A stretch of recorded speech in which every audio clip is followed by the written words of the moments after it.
Hey guys, Mrs. Jess Outdoors here. So today I'm going to show you how to make pizza dough. We're making 2 pizza crusts, and tonight for dinner we're going to have homemade pizza. It's really simple. This recipe is a special request from one of our viewers and my friend from way back in college, Mandy McNulty. So hello Mandy. I'm going to show you guys how to make it, and then I'll post the recipe in the description box. So we're just doing step 1, which is preparing our yeast. We need our yeast to rise. So the recipe calls for 1 1/3 cup warm water, and I already measured that out. If you've ever made a baby bottle with water, that's kind of how you do it for your yeast. Just feel it with your wrist when it's on, and when it's just at right temperature, like you would a baby bottle, that's the right temperature for the yeast. So I put in the 1 1/3 cup. Now it calls for 2 1/4 teaspoon yeast. So I have a ginormous bag of yeast. So there's 1, 2, and I'm just going to kind of eyeball a quarter out. And that's about right there. Quarter. I like to take a little whisk. Just whisk it down in there. Mix it up a little bit, and that's it. Now we're going to just let that set for 10 minutes, and we'll come back and it should be ready to add. All right, so it's been 10 minutes. The yeast got bubbly, which is what we want. See all the little bubbles in there, which means it's activated. So the next step in the recipe after the 10 minutes was over is to add flour first. It calls for about 3 1/2 to 3 3/4 cup of flour. I'm going to start with 3 1/2 because I can always add flour to it if I need to, but you can't take it back out once it's in. So I have a 2 cup measuring cup, and I'm using a ladle for a scoop. So I'm going to measure out 2 cups flour.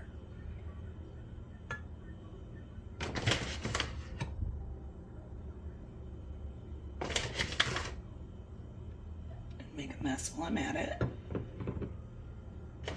Fun thing about flour, it goes everywhere, no matter what. So, all right, so we have 2 cups, just right in the same bowl as the yeast. And then I need to do 1 1/2 to get it all the way to 3 1/2 cups.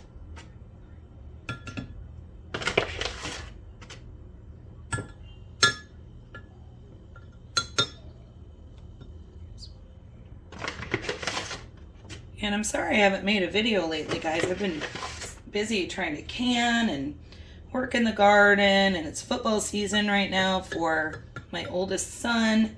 We've just been crazy busy all summer. So I figure, well, I have a minute. I have my daughter, Miss Ruby, filming for me right now.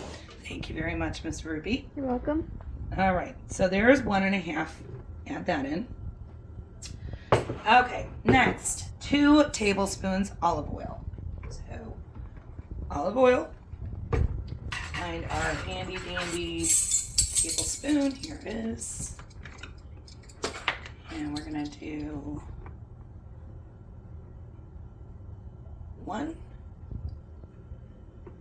and 2. All right, that's in. Next is 1 tablespoon salt. This is what I use for canning. It's non-iodized, it's coarse kosher salt. It works great in baking too. So I'm gonna just go ahead and use this, and it is 1 tablespoon. So try not to overshoot it. Whoops, there we go. And then 1 tablespoon sugar. So let me find some other measurement spoons here. There we go. I'm gonna double dip. There's a tablespoon of sugar. Is 1 tablespoon. In we go. All right, now that that's in, I am going to bring this over. So if Miss Ruby wants to follow me around, there we are. And we're going to plunk this right into our KitchenAid mixer. Maybe we are. There we go. Now we are. We're going to put in our dough hook attachment. If you don't have a KitchenAid, if you don't have, a baking mixer, it's okay. You can do this by hand. It's just going to be a little bit more tedious. If you have a mixer, they're wonderful. If you plan on doing a lot more baking, just get one because they are a lifesaver. Okay, so we're just going to put our hook in. There we go. Raise that part up. And we're just going to start mixing it here on low. We're going to get it mixed up in there. Set our timer for 10 minutes. We'll adjust the mixing speed kind of as it goes. And we'll come back in 10 minutes and see how it goes. All right, see you in a minute. All right, so the timer is about to go off after 10 minutes of kneading. I want you guys to see what it's supposed to look like. See how the sides of the mixing bowl are really, really clean. I didn't wind up having to add any extra flour. You'll know if you have to if your dough starts sticking really, really bad to the sides. But really, about 3.5 cups flour to the water mixture, the 1 1/3 cup warm water seems to work pretty well. So we're going to turn off our mixer. Lower the bowl, take out our dough hook, and bring the whole thing right over here by the sink. Okay, so here's our dough hook. Peel the dough off of there. Good and sticky. Okay, so the next thing we do is we take a nice big mixing bowl. I have one here, Pyrex. It was actually my grandma's. So it's pretty sentimental. I figure anything I bake in this, I think turns out good just because it was grandma's bowl. So you're gonna pour a little bit of olive oil in there to grease your bowl so your dough doesn't stick. So I did that. And now all we're gonna do is take our dough and just pour it right out. And it's going to be sticky. Pizza dough is a very sticky dough, and that's okay. Pour it out into our bowl. Over here, wash the sticky dough off my hands. Fun. All right. Now, while I have the water on hot, we're going to heat it up. You want to take just like a thin kitchen towel, flour, sackcloth, whatever you have. Just a really nice thin light kitchen towel. Get the water about as hot as you can stand it. You're going to put your kitchen towel in the water, get it soaked, bring it out. I mean, seriously, until it's like, ow, that's hot. Like right now, that's hot. This is what you want. Bring it out good. Lay it over top of your bowl. Set your bowl aside. And you're going to leave it sit for about an hour to an hour and a half so that your dough rises at least about double in size. And then we'll come back and show you what to do next. All right, so we're back. We actually ran some errands while we let this rise. It is nice and big. And that is what we want right there. So this is the fun part. Now we have to punch down the dough. So you literally are just punching out air bubbles, just like that. Now you take a second bowl, do the same thing as we did the first. Pour in a little bit of olive oil, spread it around with a paper towel just to grease your bowl so the dough doesn't stick. At this point, you're going to separate the dough into 2 separate balls. Try and make it about even. There we go. In and in. Okay, so now I have 2. So each of those bowls is a pizza crust. I'm going to do the same thing that I did before. Get a towel, get it hot, same towel I'm using. So the water gets hot. So hot I can't stand it. We're not quite there yet. Here we go.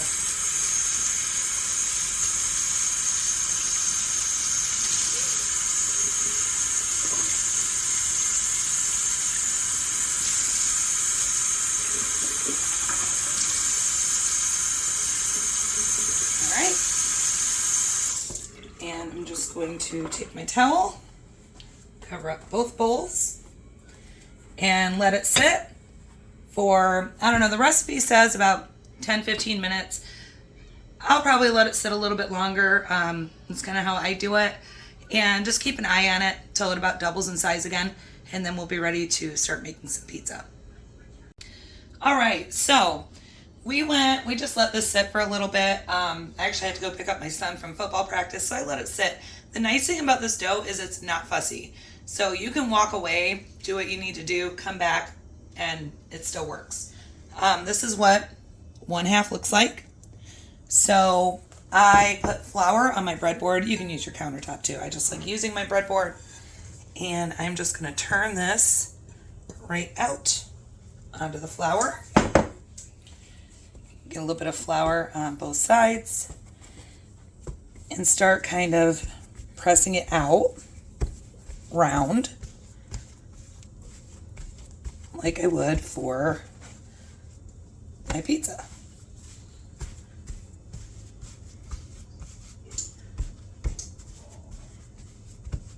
So now I am really nice and round here. Any little holes you can just patch up. I'm going to take a round pizza tray. You can use pizza stones if you want, whatever you want. Take a scoop of cornmeal. And you're going to put it on the bottom of your pizza pan, and that keeps your dough from sticking to the pan. I'm going to carefully lift up the dough that I spread. See, it's already trying to shrink on me. Fix that little hole there. Spread it out the best I can. Now I know it's not reaching all the edges yet, but it will here in a minute, because what I'm going to do is take a fork first and you just go around the whole thing and just poke little holes in it. It's just a little ventilation. And then you take olive oil. I like to pour it into a smaller bowl, and I use my silicone basting brush because it just works great. Dip it in, and you're just going to brush your whole crust with olive oil, especially around the edges where you're not going to have all your sauce and everything, because it just helps it get nice and golden brown and crispy. While I'm working on this, and I have one more pizza, I have the oven set to 475. Oh, and there it was. It just beeped. So the oven is preheated, which is awesome. All right, so I have my oil on there. Now, the oil kind of helps spread the dough a little bit. I'm trying to fix up that little hole there. So now what I do, I just kind of come around and turn it and pull my crust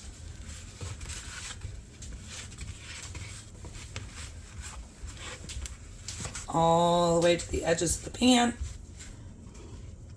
That spot's just not going to cooperate. There. Nice thing about baking is little spots like that kind of fix themselves. And there's one crust. I'm going to go ahead and do the same exact thing with the second one. Then I'll catch up with you guys when we're putting on toppings. Okay, so we got both of our pizza crust spread. This one is actually the second one I did that wasn't filmed. Turned out way better. Turns out that I am better at making pizza dough when I'm not talking. So, you know what? Even if one turns out ugly and one turns out nice, they all cook the same. I bought a jar of Classico pizza sauce. I will be canning my own. I've been working on spaghetti sauce. Pizza sauce is next. So store-bought it is. You can use whatever brand you like. When you buy the small jars, usually one small jar will make you 2 pizzas. Which goes in, it's pretty saucy. I mean, we like saucy pizza. So I use about half the jar. Back of the spoon. Spread out your sauce. Just get up, close enough to your edges, your crust.